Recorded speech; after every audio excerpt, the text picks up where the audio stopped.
So, for those of you who didn't hear me announce myself earlier, my name is Liberty Van Natten. I want to thank everyone for joining today's pre-training webinar for the upcoming Lesson Study Institute in Clovis, California.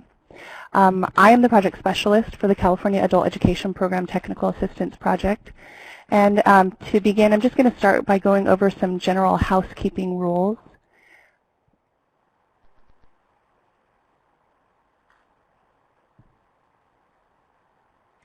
So just getting started, there's no need to actually call in if you have speakers or a headset. And again, if you can't hear, click on the speaker icon that's at the top left of your screen. You're going to change a white-looking speaker to a green speaker, and that will enable your headset so you can hear things. There are some resources that are available. They're located in the PowerPoints and Handouts pod. I think ours is called Handouts pod. You're just going to select the file name and then select Download. And at the top right of your screen, you're going to find the Communications menu. You're going to open the menu by clicking on the arrow to view your options, and then an icon will appear beside your name in the attendee list. So this is the place where you can raise your hand, I believe, if you'd like to ask a question. It's kind of the same icon that the drop-down is from.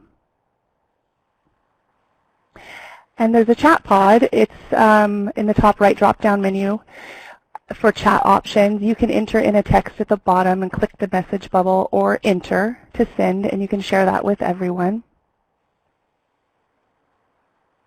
And this is for our attendance purposes. If you are attending with colleagues from your site, could you type in the chat pod the names of the others who are attending but aren't necessarily logged in so that we can keep accurate attendance? And this is just a reminder, the webinar will be recorded for future viewing, and if you need technical support during the session, use the chat pod to ask for help.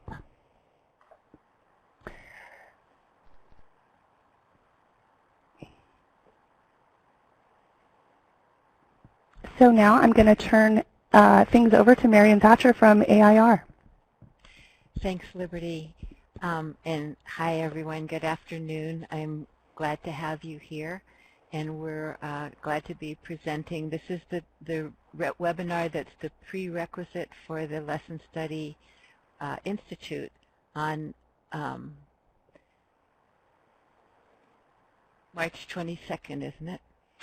So I want to introduce your facilitator, Jacques Lacour. We're very lucky to have him. He's an adult educator with a strong background in innovative professional development. He was previously the coordinator for the Mid-Alameda County Consortium for Adult Education, and before that he was the director of CalPro, the professional development organization for adult education in California, for several years, and then he spent 5 years before that as the administrator with the Oakland Adult and Career Education Program. And prior to that, several decades at Mount Diablo and I think other adult education programs as a teacher, ESL program coordinator, and administrator. He's taught in teacher credentialing programs and consulted on numerous state and national adult education projects. And today he's going to get us oriented to what Lesson Study is all about. So, Jacques. Thank you, Marian. I appreciate that. In addition, to follow up on that list of biographical items that Marian just shared, by doing this, I'm finally getting what I've really wanted to do in adult ed for a long, long time, and that is sharing the wonderful world of lesson study with colleagues like you. Professional learning has been my professional passion for a long time, and this opportunity to spread the word about this incredible approach to professional learning is a great day for me. I hope it's a good day for you too, and I hope that you'll feel prepared and inspired to implement lesson study in whatever your work context may be by the time we've finished going through the entire institute together. I'd also like to point out that my dear friend and colleague Sue Pon is listening in on the webinar today, and you'll get to meet Sue virtually during the face-to-face session. She'll be joining us then electronically to share a perspective from the voice from the field. Sue led some lesson study cycles when she was at Oakland Adult and Career Education, and she'll be sharing some of her lessons learned from that experience of implementing and supporting lesson study, and that'll be a great contribution to the Institute. So thank you for being with us today too, Sue. Also, as a reminder, I'd like to say that I hope that everyone registered for the face-to-face session in addition to this webinar. The Institute consists of two parts. This webinar is part one, and on March 22nd is part two. That's our face-to-face training session. So you need to get both parts to get all the lesson study goods. So please remember to sign up for the face-to-face training if you haven't done so already. Okay, I'd like to ask how many of you are teachers or administrators, and let's start with teachers. So if you're a teacher, would you please raise your hand? Liberty pointed out that icon right next to the microphone icon where it allows you to raise your hand. Okay, great, thank you. So you can put your hands down now. And if you're an administrator, would you now raise your hand? Let's see how many administrators there are. And some people wearing both hats, I see. Okay, great. Thank you. That gives me a little clue about who's here today. So let's get started by my asking you to respond to a couple of questions. So I think Liberty is going to open up a couple of chat pods for you to type your answers in. And so a little background on this. You know, we hear the term professional development or professional learning all the time.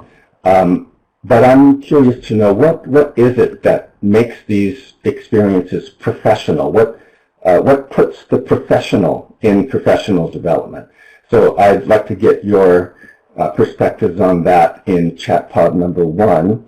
And in the other chat pod, would you please share your thoughts about what makes professional learning effective?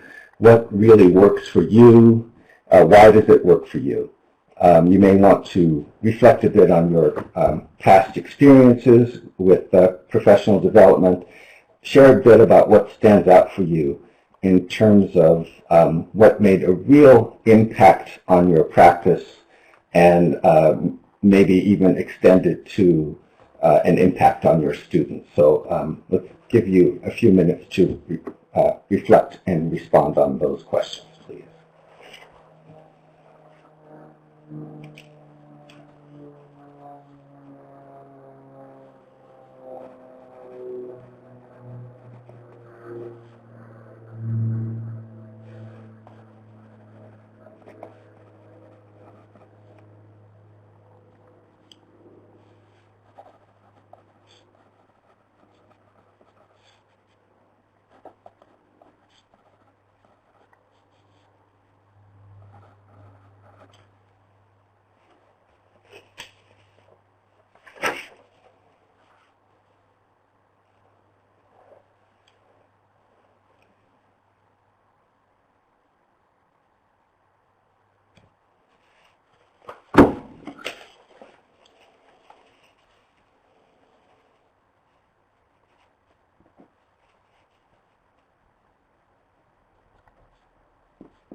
Bill, do you have your hand raised because you have a question?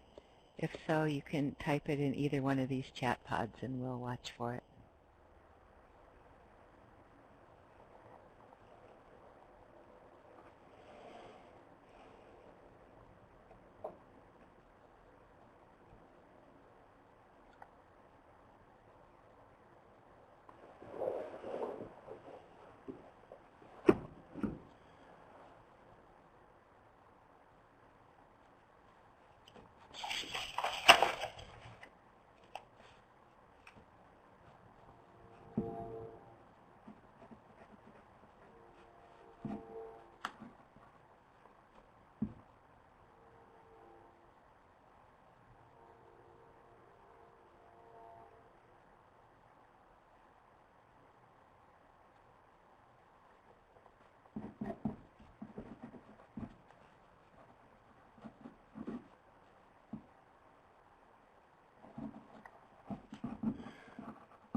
Okay, thank you for those thoughts, and you can keep entering those thoughts in the chat pods. While that's finishing up, and we'll return to these thoughts in just a second, but let me review the objectives of today's webinar. And so in essence, this webinar is setting the stage for our face-to-face training. I hope you'll continue to gain familiarity with the basic steps and phases of lesson study. We'll go into a little more detail as a follow-up on the videos that I hope you had a chance to watch before today's session. And I'd like to hopefully inspire you to get thinking about what teachers learn during lesson study as a result of the activities they undertake as they carry out the steps of lesson study. So, because the bottom line value, of course, is in what people learn from the experience. We'll also poke around a bit with thoughts about the benefits and the challenges of lesson study. We'll try to keep a thread between the big vision of it and the anticipated real-life outcomes of it, and the practical work and the challenges encountered on the way to those outcomes. One of the common first reactions to hearing about lesson study is a reaction to the logistics of it, and primarily the nature of the time that it takes to carry it out. And a lot of reactions are, how do we find or make time for it? So today we're going to just start to get concrete about planning for time. I'll be introducing that today, and there will be a time-related assignment for you to work on after the webinar in preparation for the face-to-face session. Let's see, and again, all of today's objectives can be wrapped up in the overall objective of just getting ready to take maximum advantage of the face-to-face training in Fresno. Okay, so thank you very much again for your responses here. Liberty, I think you can close the chat pods now. We can go back to the main screen. Let me ask for a show of hands again.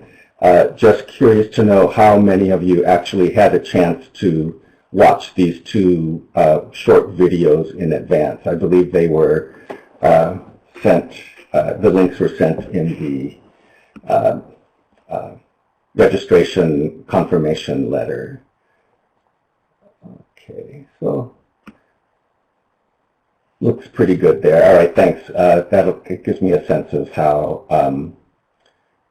I might want to address different parts of the presentation today. Okay, thank you.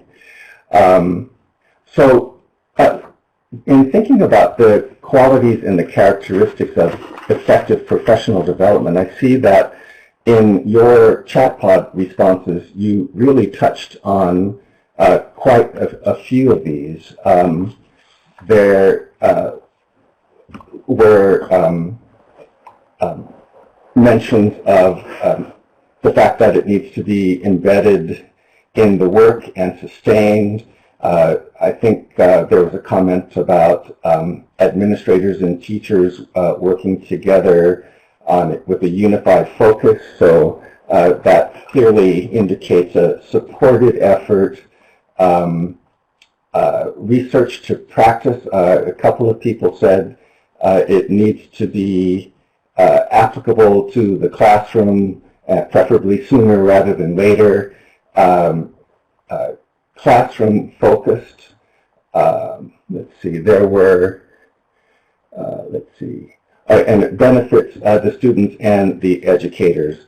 And a couple of people mentioned collaboration as well. So our collective experience and perspective there really did hit all the high notes of the characteristics of effective professional development. So we've all experienced bits and pieces of this. If we've been lucky to work in an environment with a really great professional development plan, maybe we've experienced almost all of these. Lesson study is something that addresses all of these in one nice little package. So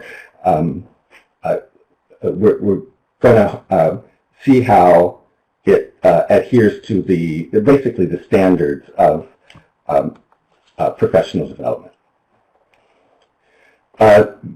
This graphic may be a little hard to see on your screen. It is one of the handouts that Liberty pointed out in that handouts pod. It's the bottom one called the PLC Teaching and Learning Cycle. And if you have a hard copy of it or can bring it up on your screen, it might be helpful for this part of the webinar. So I just want to point this out as by way of saying that any effective professional learning system or approach will follow this cycle. There are lots of variations on how you can follow these steps, but these steps are really the critical ones that that make professional development truly professional, because it hits all of those qualities and characteristics that we just reviewed. So let's just take a look at these basic steps. So the first thing is a focus on data, looking at not only what teachers bring to the table in terms of their understanding of what students are challenged by and successful at, but looking at whatever data you might have available that can shed some light on where you want to focus your professional learning activities. And then after looking at the data and coming up with a focus, you might study standards and study curriculum, anything related to the focus that you have identified as the one area of student challenge and most likely related teaching challenge that you will address in the course of a teaching and learning cycle. After that, you go to selecting instructional strategies and resources to meet the expectations that you have set for students in the study phase, where you've identified an area challenge and usually set some kind of goal to reach to indicate successful professional development effort. So So once you have your strategies and resources, it's a matter of planning lessons, lessons that include an assessment so that there will be a structured in advance opportunity to see the extent to which students learned what they were expected to learn, then implementing the plan, which essentially means teaching it, observing it, gathering some more data about what worked and what didn't work, then analyzing student work based on what they've produced when the plan was taught, figuring out again what really worked or didn't work according to the expectations for student learning, and then adjusting instruction to ensure that all students have the opportunity to succeed. So those are the basic steps of the plan, and any really strong professional development plan will touch on all of those steps. Let's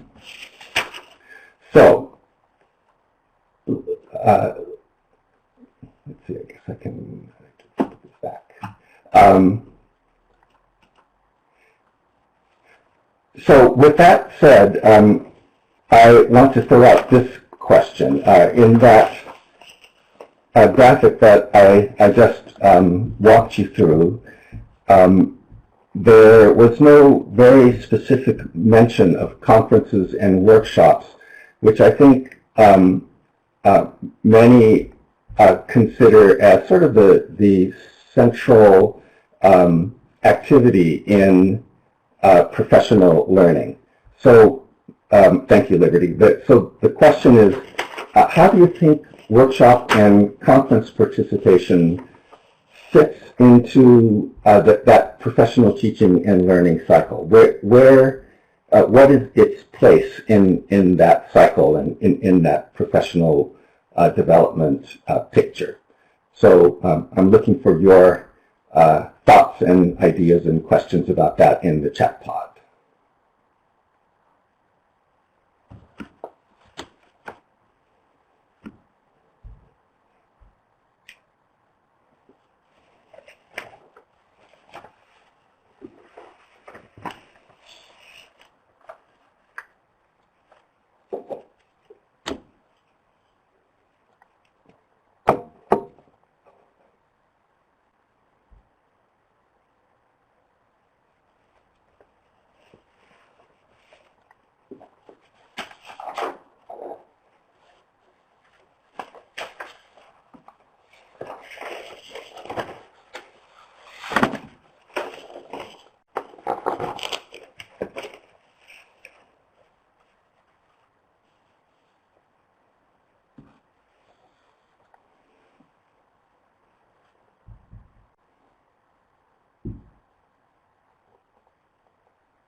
So networking with colleagues is a great benefit from attending workshops and conferences, learning new ideas.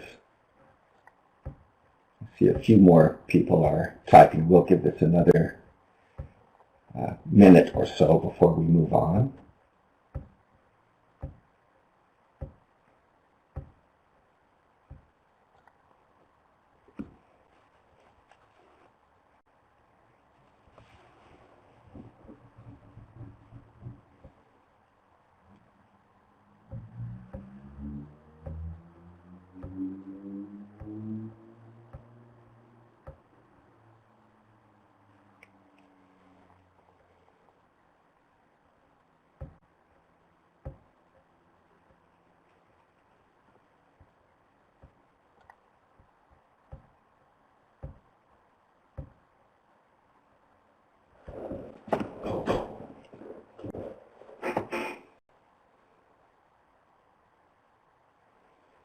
Okay, lots of really good ideas about workshop and conference participation. I want to go back to the slide after these last couple of comments come in from Socorro and Bill. Go back to the slide and take a second look at it with workshops and conferences in mind.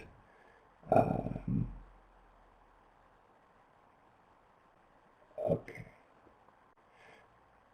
Fit any of these steps in the cycle depending on the goals of the teachers. Okay, so I think Socorro has kind of hit the nail on the head in terms of what I was planning to say. So Liberty, I think we can close this chat pod now. And what I want to do is go back to this and point out something here where it says focused professional development. And focused professional development here is shorthand for whatever you need to learn in order to complete this cycle more effectively, go get it. If it's at a conference or a workshop, go get it. If it's an online class or reading an article or talking to a colleague or expert of some sort, whatever it is, that's your focused professional development.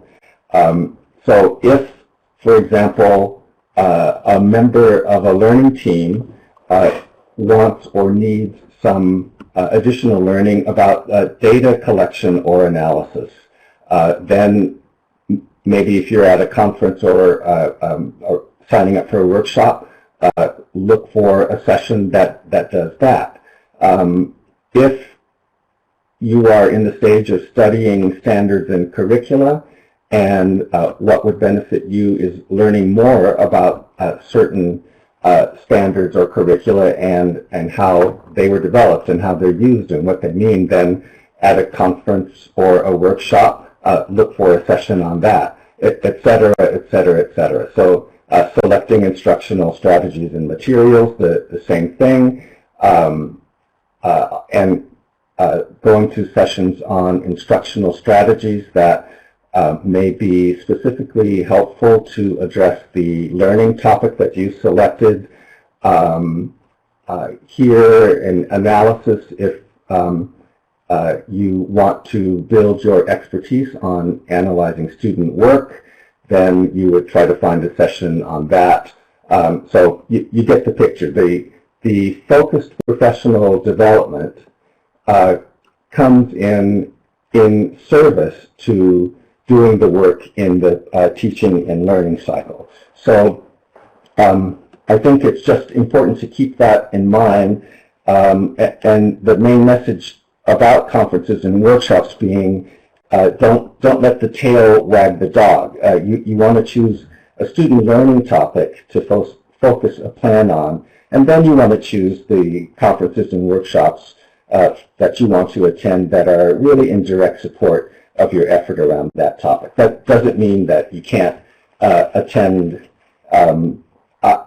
sessions just of particular interest to you as an individual as well, but you just don't want to lose sight of the fact that for the most part, these focused professional development activities should support the work that you're doing in your specific teaching and learning cycle. Okay. A couple of slides that with just things that I really appreciate your keeping in mind as we go through the rest of the webinar today. A few important points I think that are good to say up front before we start digging into the actual steps of lesson study. So first, let's be really clear from the outset.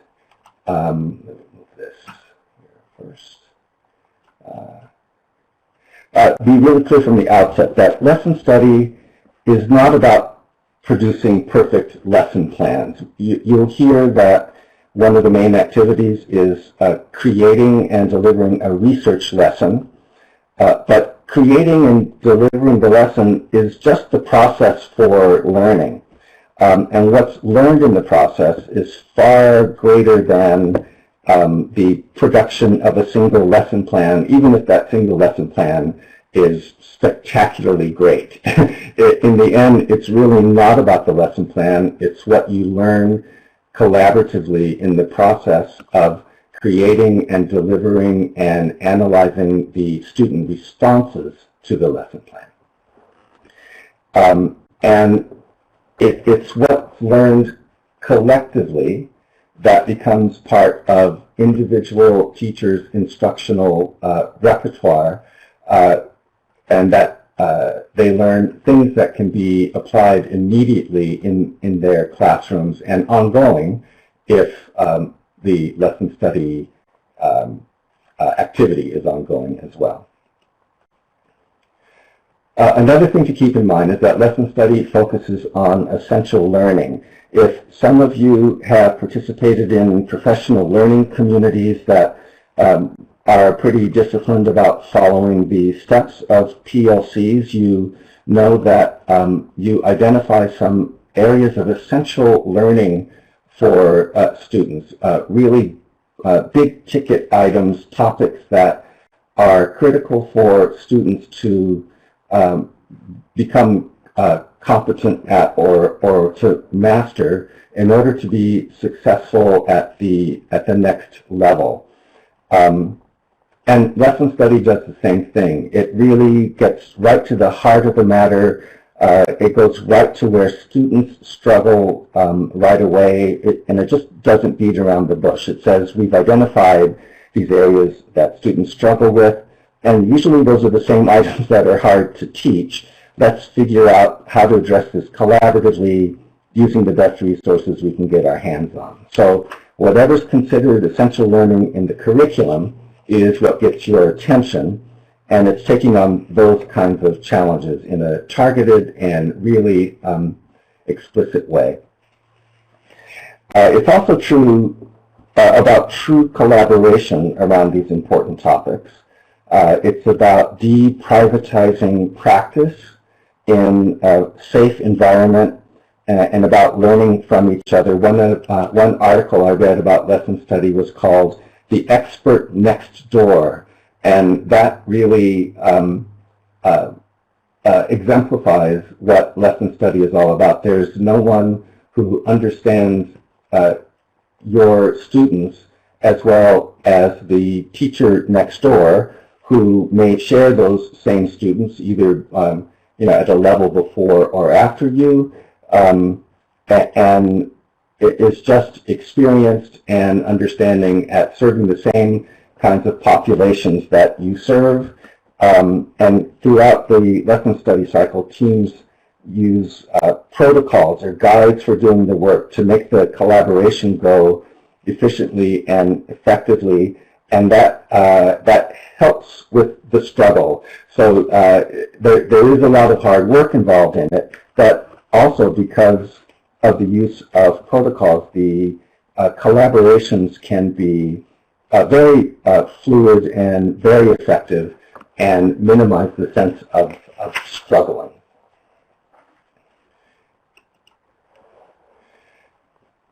And this is another thing that I'd like to ask you to keep in mind, anticipating student thinking.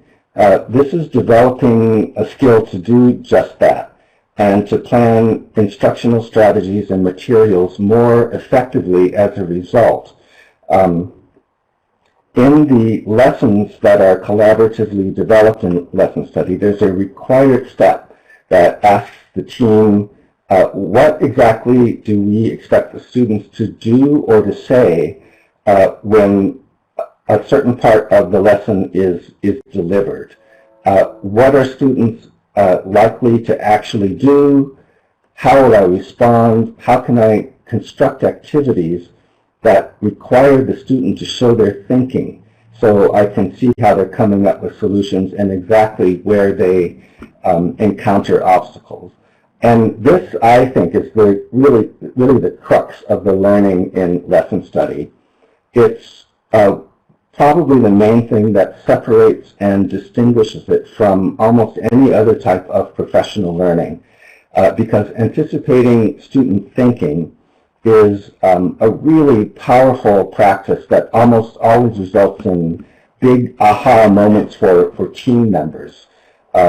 Just an incredibly useful and important skill that develops through the lesson study experience and transfers into the daily practice of the participants.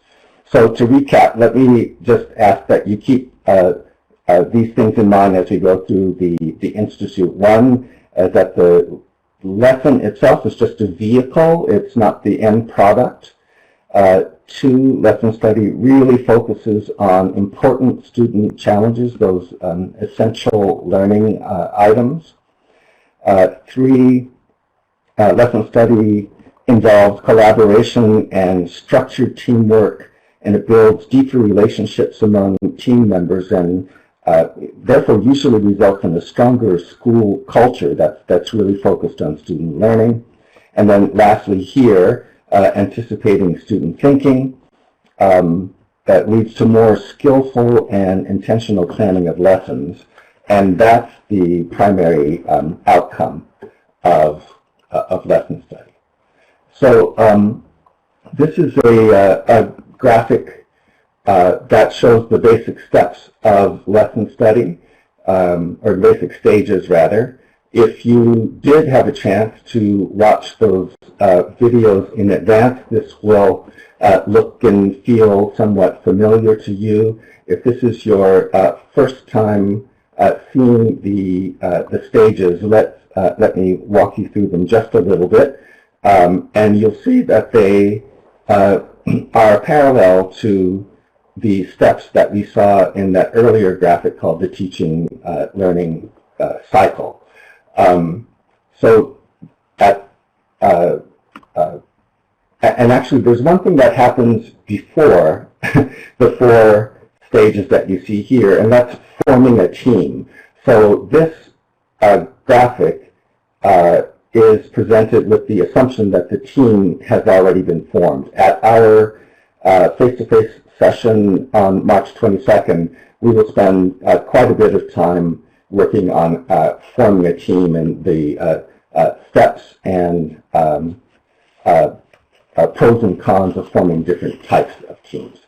But in any case, let's assume that we already have a team, and the first thing that the team does is study. They're going to look at potential goals for students. They're going to narrow down a particular topic area that represents a well-documented challenge to learn and to teach. And then they're going to look at a bunch of information that will be helpful to prepare themselves to create this research lesson. So that bunch of information usually consists of things like standards and curricula and textbooks and instructional materials, anything related to the topic that has been chosen. The next phase is plan. They're going to start to plan this research lesson.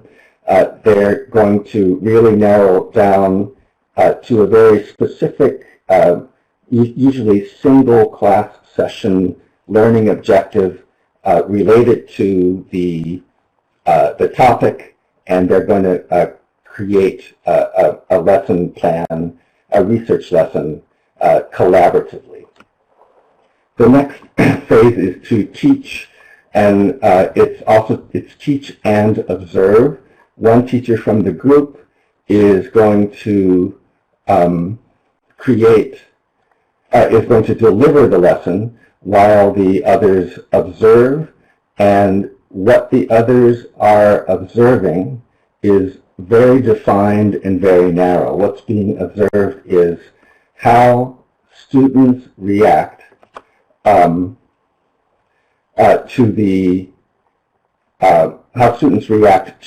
the parts of the lesson where their anticipated thinking was described. So in other words, are the students doing what was expected, or are they doing something different?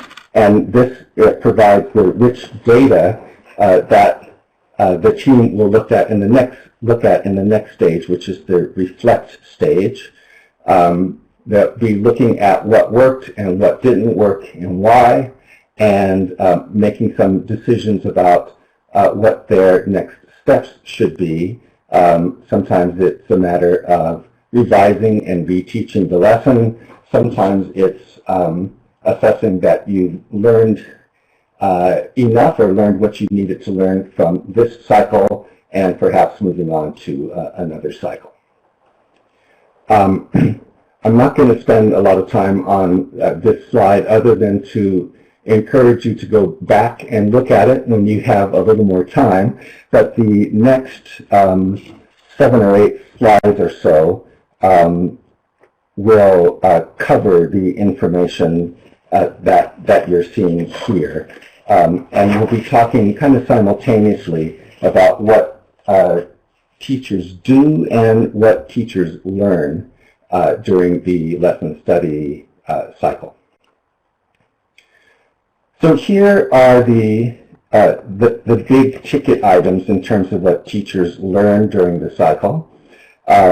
This is an overview, and the next slides are going to get into these items in a little more detail and with a little more context about how and when they occur in the stages of lesson study. So in the study phase, the team is trying to make an informed decision about what to focus on for the lesson study cycle. So they're trying to answer the question of all the things that are challenging for students to learn and for us to teach. What should we focus on in this cycle? What's a smart target for us to address in this cycle? And how do we get the answers for those questions? So as we saw earlier, looking at data is really important to help choose that focus. And eventually you come up with a topic or a skill that is really important, kind of persistently challenging for students, and kind of persistently challenging to teach. Then you decide what you should study or review or learn to strengthen group knowledge and skills in preparation for planning the research lesson that you're going to develop in the next stage. So in other words, you're going to make sure that you know everything you're supposed to know about the content and the context for the topic that's selected. So if there are best practices to be reviewed, you find those. If there is some a current textbook or article that has a great section on that topic, you're going to take that in. If there are teachers in other departments or in other schools that you think could shed some light on the learning focus that you selected, invite them and talk to them. And then, as we said earlier, go to conferences and workshops, look up some stuff online. You're going to be curious about anything and everything that could inform your preparation for putting this research lesson together. So at the end of the study phase, you've narrowed down your focus to the topic. You have clarity about how the topic relates to the standards and how it fits into the curriculum.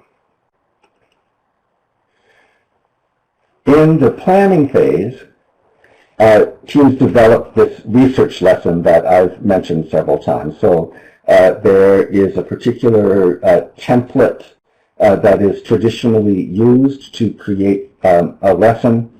And in this lesson, the collaboration results in the incorporation of the most applicable parts of their own expertise, the expertise of the teachers collaborating on the lesson, plus what they've just studied to create this collaborative lesson plan that will later be taught by at least one of the members while the other members observe. In this planning stage, there is a real encouragement for experimentation. There's a certain amount of play that's involved in lesson study because there is a safe space for trying new things, new ways of teaching that might result in better student learning. So that's a lot of what comes out of the process of doing lesson study. In the planning phase, as I mentioned before, this is also where the team members predict what students' responses will be throughout the lesson.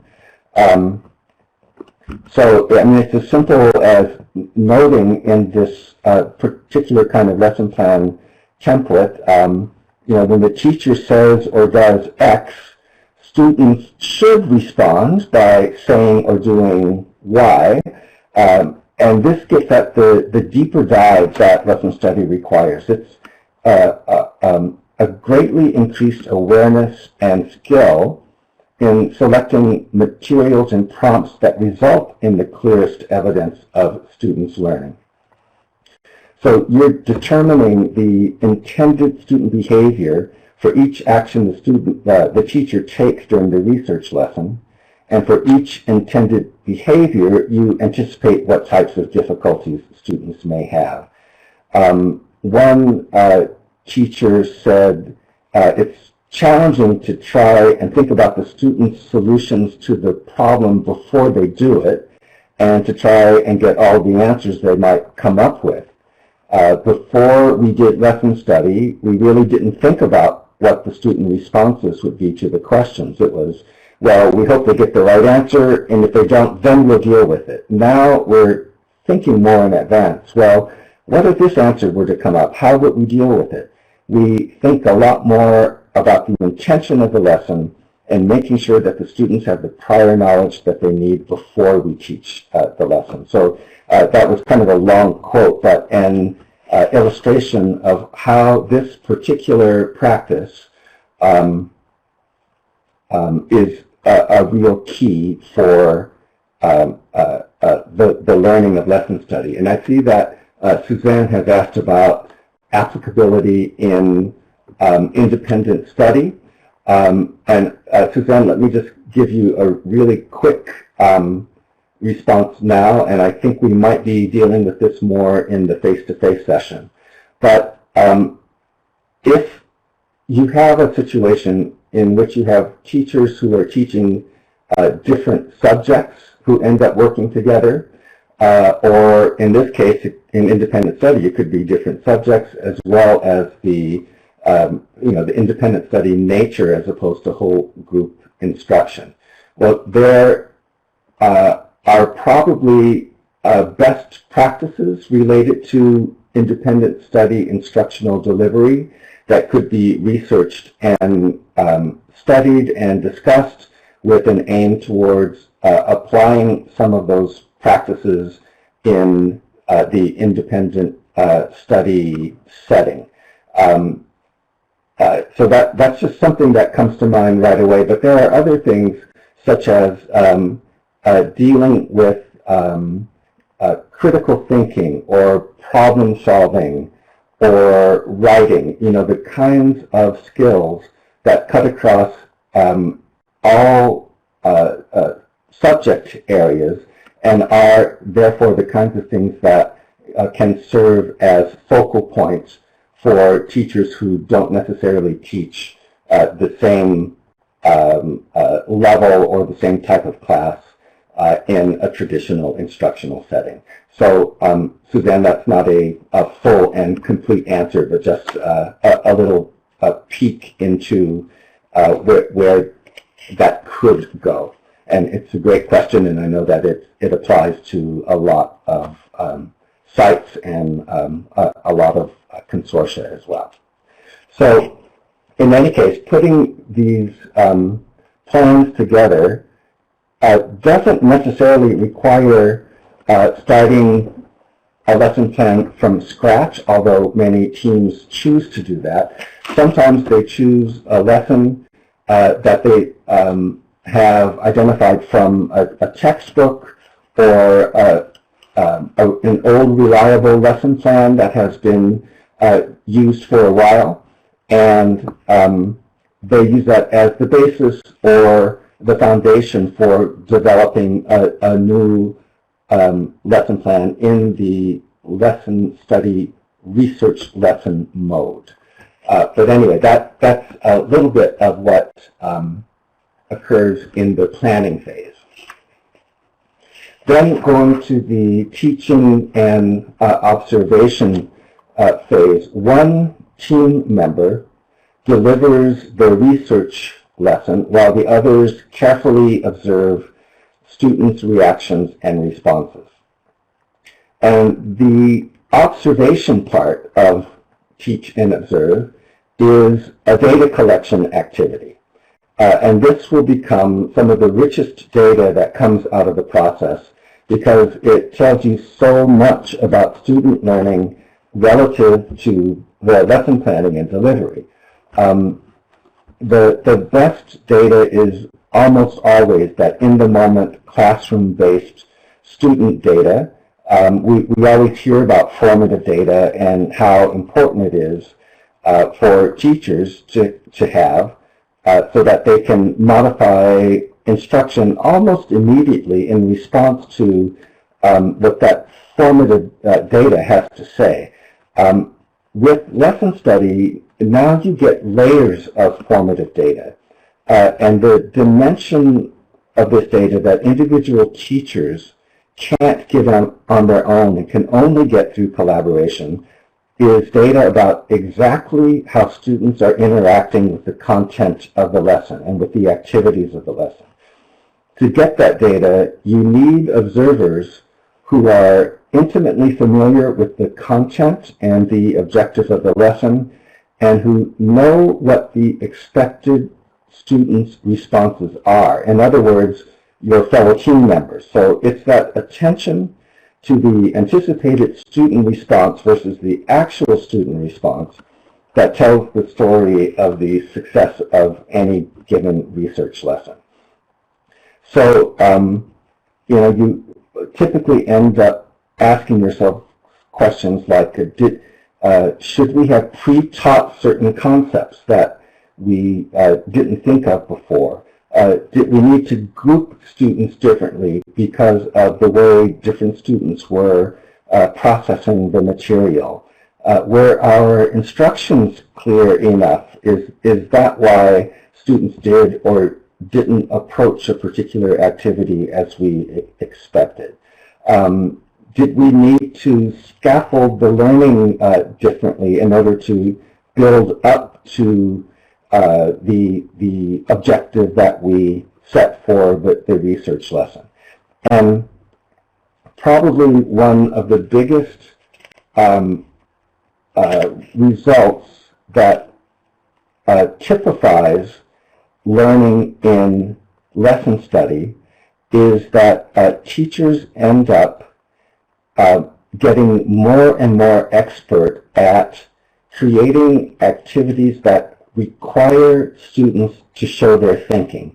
So instead of just providing the answer to a question, the activities begin to be constructed more and more routinely and more skillfully to require students to show how they're thinking, because it's in the analysis of how they're thinking that teachers can really be sure whether students are attaining the objective or not, because often arriving at the answer isn't the greatest reflection of what students are learning and whether they can apply what they're learning to future instruction. All of this teaching, developing the plan and teaching it and observing it really starts to underscore a culture change that begins through lesson study, because as teachers move from thinking about my lesson to our lesson, they also start moving from thinking about my students to our students. And it really changes the game. It distributes the commitment to the success of students at the school in a much greater and therefore more equitable kind of way. That's one of the very typical organic outcomes of lesson study. So after the teaching and the observation, you've got to debrief. And so to conduct the observations, the team members typically go into the class with a seating chart. Typically they have the names of the individual students or the groups of students that they're going to carefully observe. And they have a prepared data collection form that reminds them of the goals of the lesson, the particular instructional strategies to observe carefully, and the instructions to take careful notes about exactly what students say and do in response to the prompts and strategies. There's even an app for observing a research lesson that's pretty cool. And I'll share that with you, that information with you at the face-to-face training. So research says that teachers' informal assessments of the skills level of their students usually results in about a 30% inaccuracy rate, meaning that teachers naturally are right on the mark in terms of an informal assessment of 70% of their students' skills levels. But there's a 30% average that can't really be assessed well without a much closer and more careful look at how they're thinking and what they're doing. And this is what lesson study really addresses. With the carefully planned observation of selected students or groups of students, you can really see how students showed that they got or didn't get whatever the objective is. Which students got it, which ones didn't. And exactly what were the misconceptions or misunderstandings that students were laboring under to prevent them from getting to that objective. These are the kinds of things that can only be observed well when you have a collaborative team who's all on the same page about what's going on. And that is a huge part of lesson study. I want to share another quote from another teacher, and she said, "Lesson study helped me to see the lesson from the perspective of students by having observers see beyond what the teacher can see while in the midst of teaching." All of us who've been in the classroom know that carrying out the flow of a lesson is something that requires a great deal of our psychic energy while we're in front of a classroom. And yes, you can get a real good general sense of whether the class is really engaged and really getting it, but you can rarely make sure that everybody is getting it. And the observation aspect of lesson study helps push the envelope on that a little bit in a very supported way. So you have all this data from the observations and you debrief. You say what worked, what didn't work. Should we change the expectations of the students relative to the focus of the lesson? What are the gaps between the assumptions or expectations we had and what really happened and what can we do about that right away. Another big result, and this is really close to the one that I just shared about teachers ending up more frequently constructing activities that result in the need for students to show their work, is that in practice activities, teachers increasingly start to ask students to show and to demonstrate and to explain to the whole class how they figured out the problem or how they approached the task. And by doing that frequently and with a variety of students, there is the opportunity for everyone to see how solutions can be arrived at in various ways, and that helps students understand options for learning. It's a real eye-opener for all of the students in the class to see how their fellow students solve the problems associated with the lessons. Yeah. Jacques, I just want to point out that we're... no, we're not, Mary. It was scheduled to go to 4:45, so we have 14 more minutes. 4:30. Yeah, that's okay. 4:45, sorry. Let's see. And I hope those of you who signed up saw that it was an hour and 15 minutes. So I will try to go quickly to make sure that we cover everything. So just another quote showing that lesson study just kind of naturally leads to changes in the way teachers think about their practice and think about each other. Let's see. So in the reflect phase, we kind of covered this a little bit before, but there's the working with the results of the analysis of how the lesson went. And essentially, you kind of make a decision about whether or not you want to revise and reteach the lesson, or if you want to move on to another cycle of lesson study.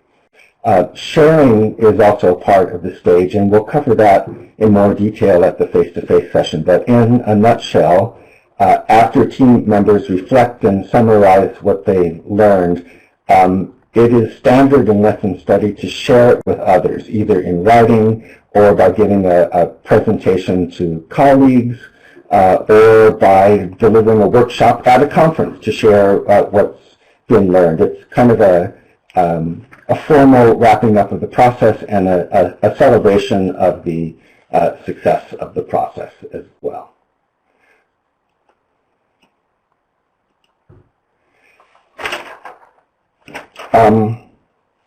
So who are the best candidates to participate in lesson study, and what kinds of qualities should they be bringing to the table? Well, this is the set of items that comprise the ideal lesson study mindset. And basically, you want people who are curious, open, responsible team members, and kind of get it that it's really more student-centered than teacher-centered. And we will work more with this mindset idea at the face-to-face session in the segment in which we go over putting a team together.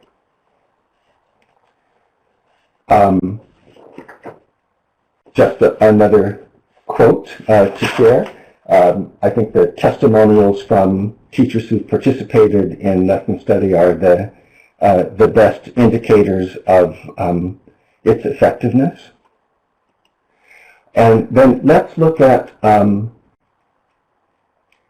logistical stuff, and specifically time. Lesson study takes place over a series of meetings. a number of meetings per each stage of the cycle. The first time that lesson study is conducted, it usually requires a few extra meetings because it's not natural or second nature to the group yet. You're learning the process at the same time that you are carrying out the steps in the process, and it's just a little clunky at first, but it smooths out really quickly after that.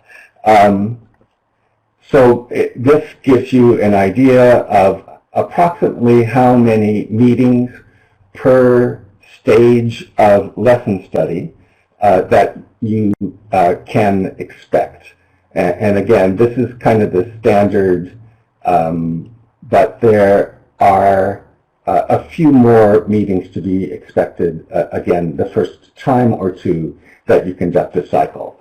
Ideally, conducting 2 cycles per year is a good aim.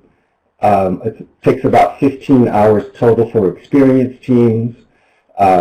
It's always recommended that you follow the steps very faithfully the first time or two before you feel emboldened enough to flex the steps a little bit. Let's see. Let me do a little time check here. Let's spend a couple of minutes. I think we'll have time in a chat pod, and I'd like to get your projections. So based on what you've heard so far, I know it's been conceptual and you haven't had necessarily your real life experience with lesson study yet, but what comes to mind for you right now in terms of projected benefits and projected challenges relative to lesson study? And let's just take a couple of minutes here so we'll be able to close out in a timely fashion.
So it looks like the independent study delivery mode is perceived as a challenge. And I can certainly understand that perspective. I think it would be fun and interesting to come up with a modified application of lesson study to independent study. Somehow I have a feeling that it can be done with a little bit of creative thinking about how to morph some of the steps into an independent study fit. I'm actually working with a consortium on this very topic. We haven't gotten beyond initial discussions yet, but I will be happy to share whatever we come up with anyone and everyone who participates in Institute. So thank you for those thoughts. Let's see. Yeah, the benefits of collaboration, I think, are kind of felt and known by almost everyone.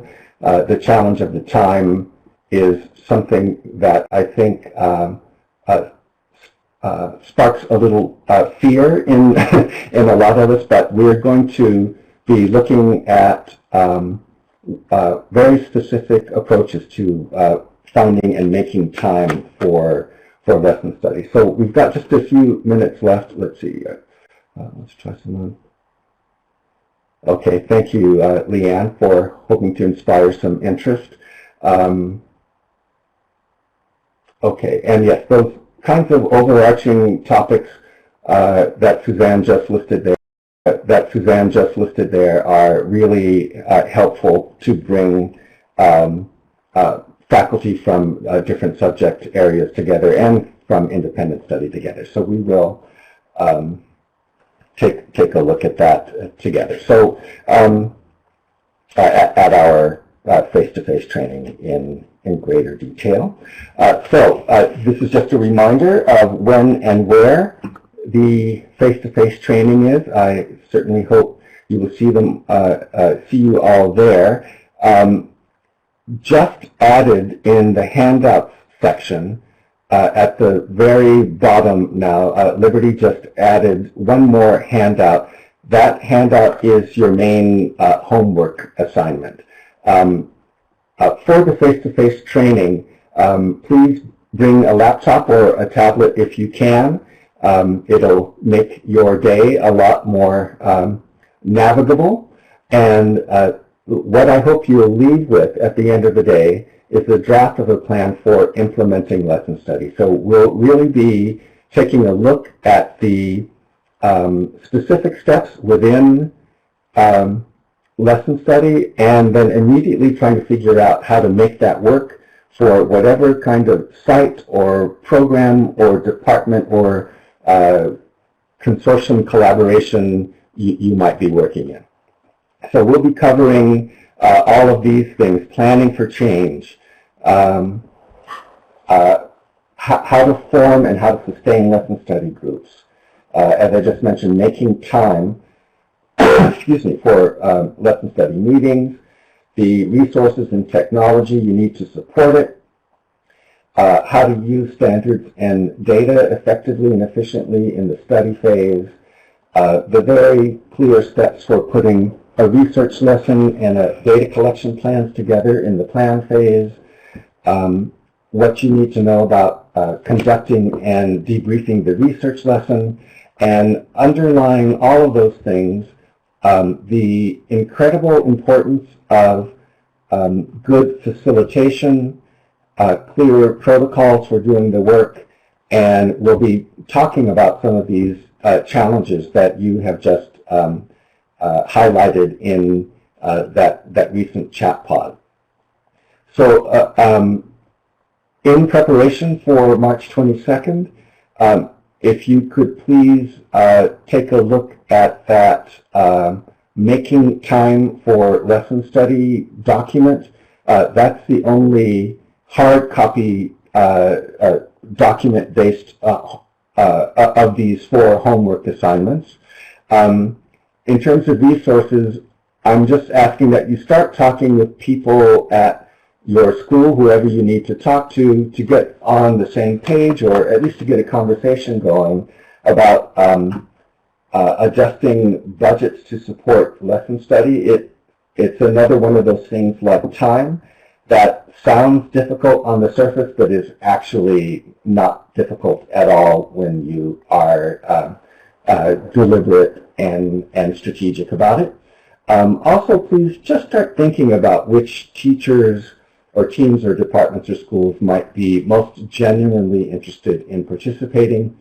And then finally, if you could look at this site here, lessonresearch.net, and just start familiarizing yourself with the site, I'd appreciate that too. All of these items will be sent to you in a follow-up email we don't really have time for this, but I just want to say that the shifts that occur, the cultural shifts that occur when lesson study is carried out are truly and immediately palpable and visible at your sites.